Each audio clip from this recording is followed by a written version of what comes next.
પાટણ જિલ્લામાં વહેલી સવારથી જ મેઘરાજાએ મારી ધમાકેદાર એન્ટ્રી.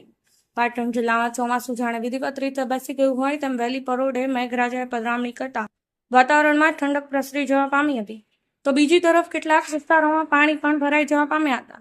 મેઘરાજાની એન્ટ્રીથી સમગ્ર પાટણ જિલ્લાના ખેડૂતો ખુશખુશાલ જોવા મળ્યા હતા.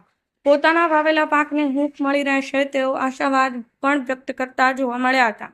તો બીજી તરફ પાટણ સહિત ચાણસ્મા, હારીજ, રાધનપુર પંથકમાં પણ મેઘરાજાએ પધરામણી કરતા ત્યાંના વાતાવરણમાં પણ ઠંડક પ્રસરી જવા પામી હતી. ત્યારે આ લખાય છે ત્યાં સુધી પણ વરસાદ ચાલુ હોવાનું જાણવા મળી રહ્યું છે. નિખિલ જોશી, પાટણ ન્યૂઝ 24, પાટણ.